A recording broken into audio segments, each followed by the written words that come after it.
विपक्ष में बैठी जो भाजपा झारखंड में प्लान कर रही थी कि हेमंत सोरेन और राहुल गांधी की पार्टी कांग्रेस में जारी मतभेद का फायदा वो उठा लेंगे। या तो हेमंत सोरेन को समर्थन सौंप दिया जाएगा या फिर कांग्रेस विधायकों को अपने पाले में लाकर यहां बहुमत के साथ राज्यसभा का चुनाव जीत लिया जाएगा। लेकिन अब माना जा रहा है कि बीजेपी के इसी प्लान पर पानी फिर गया है।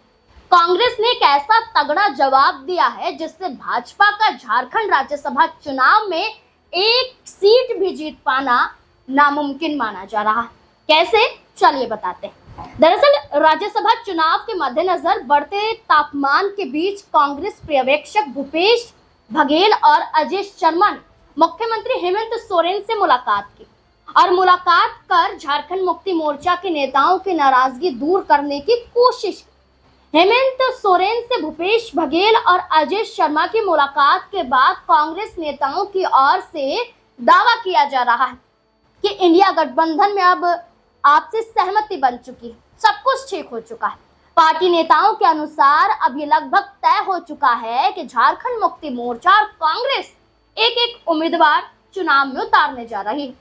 कांग्रेस की ओर से प्रणब झा का नाम पहले ही सामने आ चुका था, क्योंकि कांग्रेस ने सबसे पहले अपने यहां उम्मीदवार का नाम सामने रख दिया था।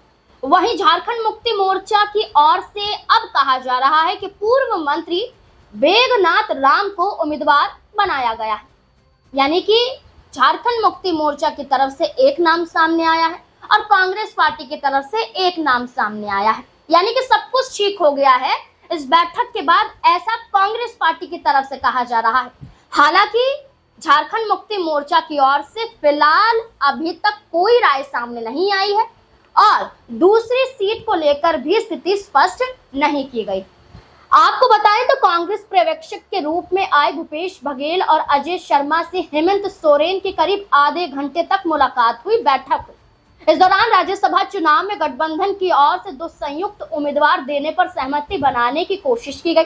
प्रणब झा कांग्रेस अध्यक्ष मल्लिकार्जुन खड़गे की पसंद और करीबी माने जाते हैं।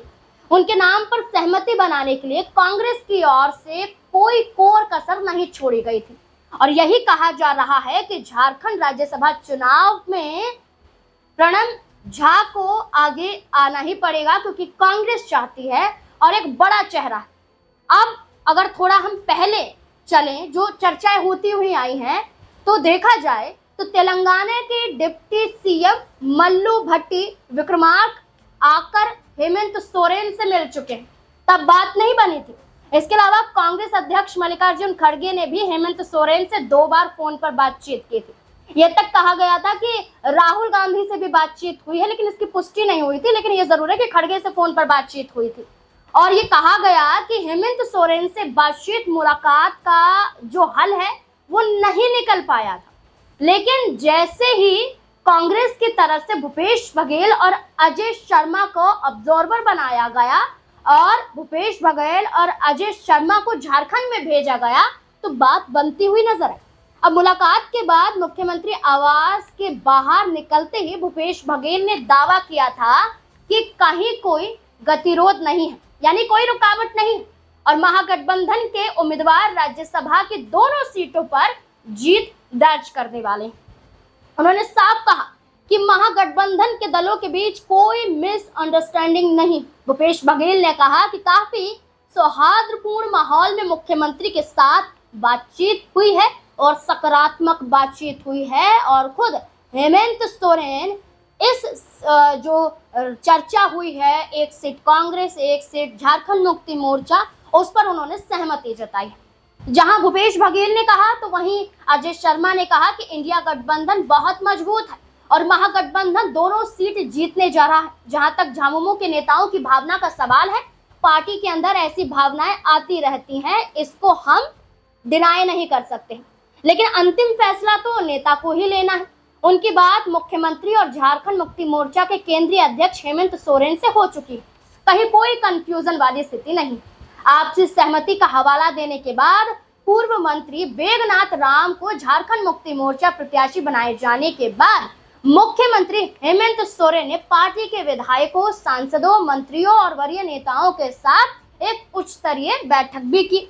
ये कहा गया कि पहले भूपेश बघेल मिले, अजय शर्मा मिले, कांग्रेस और झारखंड मुक्ति मोर्चा में आपसी बातचीत हुई, एक नाम निकलकर सामने आया और उसके बाद हेमंत सोरेन ने अपनी पार्टी के साथ अलग जाकर बैठक की, जिसे उच्च स्तरीय बैठक कहा गया। इस बैठक में बैजनाथ राम के नामांकन दाखिल करने के लिए आवश्यक प्रक्रिया का पालन किया गया। नामांकन पत्र के विभिन्न सेंटर पर विधायकों से हस्ताक्षर करवाए गए। ये कहा गया कि यहाँ एक नाम फाइनल हो चुका है और ये फैसला हो चुका है कि कांग्रेस और झारखंड मुक्ति मोर्चा में आपसी सहमति बन चुकी है। जहाँ ये सब कुछ हुआ तो इधर बैठक में अनौपचारिक रूप से झारखंड मुक्ति मोर्चा से दूसरे प्रत्याशी दिए जाने पर भी चर्चा की गई। हालांकि सूत्रों का कहना है कि झारखंड मुक्ति मोर्चा का दूसरा उम्मीदवार भाजपा की ओर से आधिकारिक रूप से अपना उम्मीदवार घोषित किए जाने के बाद हो सकता है। ये कहा जा रहा है कि पहले तो सहमति एक एक सीट पर बन गई, लेकिन अगर आपसी सहमति को लेकर जो आपसे चर्चा हो रही वो आगे दिनों तक नहीं टिकी रही, यानी कि नामांकन प्रक्रिया से पहले तक नहीं टिकी रही, तो यहाँ दूसरी सीट पर भी उम्मीदवार घोषित किया जा सकता है। कांग्रेस की अगली रणनीति और व्यवहार पर निर्भर करेगा, ऐसा झारखंड मुक्ति मोर्चा का कहना है। बैठक में प्रत्याशी बैजनाथ राम के अलावा स्टीफन मरांडी, मथुरा महतो, योगेंद्र प्रसाद, दीपक बिरुआ, आलोक सोरेन, सुदिव्य कुमार सोनू, हफीजुल हसन, बसंत सोरेन, सुदीप गुड़िया, धनंजय सोरेन समेत लगभग सभी विधायक शामिल रहे। हालांकि कांग्रेस की तरफ से स्थिति जो है वो साफ है। ये कहा जा रहा है कि उनकी तरफ से कोई मामला नहीं फंस रहा है, क्योंकि ये कहा गया कि उन्होंने खुद सामने आकर मीडिया से बातचीत की।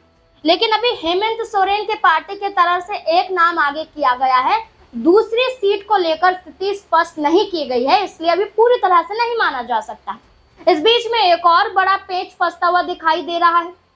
ये कहा जा रहा है कि कुल 6 नामांकन पत्र अभी बिक चुके हैं, जिसमें ये कहा गया कि 6 जून को जो 5 फॉर्म खरीदे गए इनमें कांग्रेस प्रत्याशी प्रणव झा शामिल थे, झामुमो प्रत्याशी बैजनाथ राम, इसके अलावा भाजपा नेता गौरव वल्लभ, 2 बार झारखंड से राज्यसभा सांसद रह चुके परिमल नथवानी, YSR कांग्रेस पार्टी के पूर्व राज्यसभा सांसद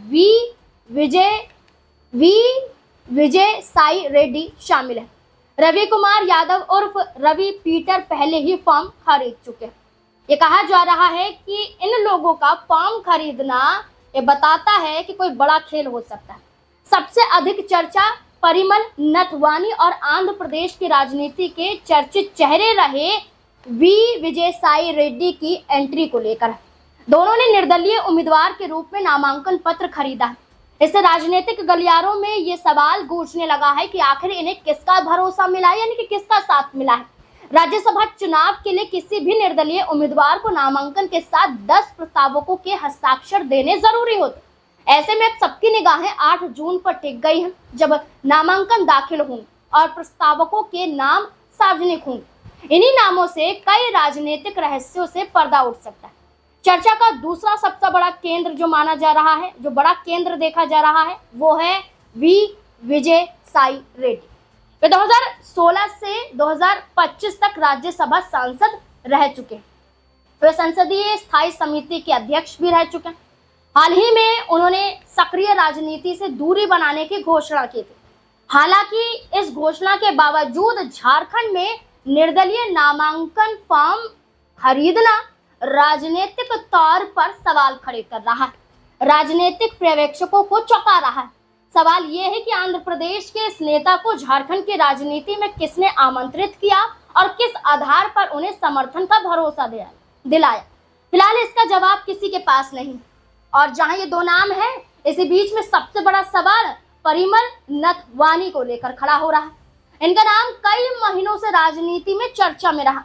ये माना जा रहा था कि वे तभी मैदान में उतरेंगे जब जीत के समीकरण को लेकर पूरी तरह आश्वस्त हो जाएंगे, यानी कि कॉन्फिडेंट आ जाएगा उनके अंदर कि वो जीत सकते हैं, तभी वो आ सकते हैं।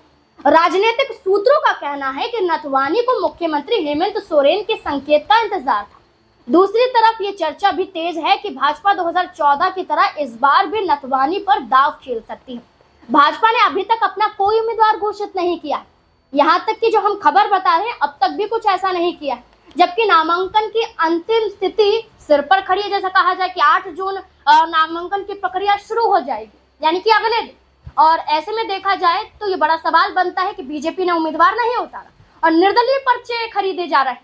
इसके अलावा भाजपा नेता गौरव वल्लभ ने पर्चा खरीदा है, ये भी एक बड़ा कारण माना जा रहा है।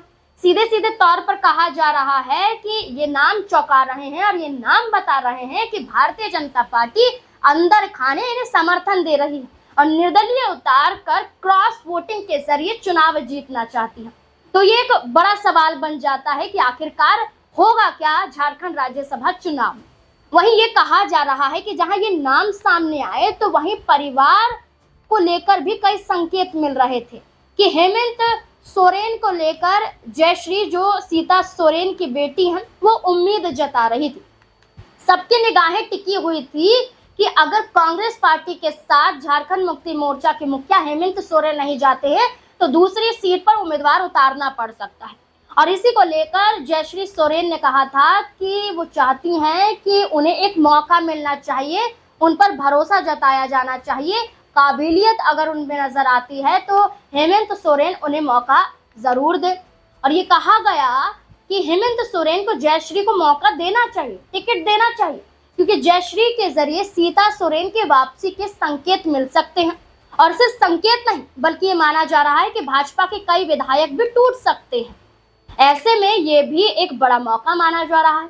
हालांकि अब अगर मगर के बाद देखना होगा कि औपचारिक रूप से क्या फैसला लिया जाएगा, किसे खुश किया जाएगा और किसे नाराज किया जाएगा, इसका असर क्या पड़ेगा, ये देखना काफी दिलचस्प होने वाला है।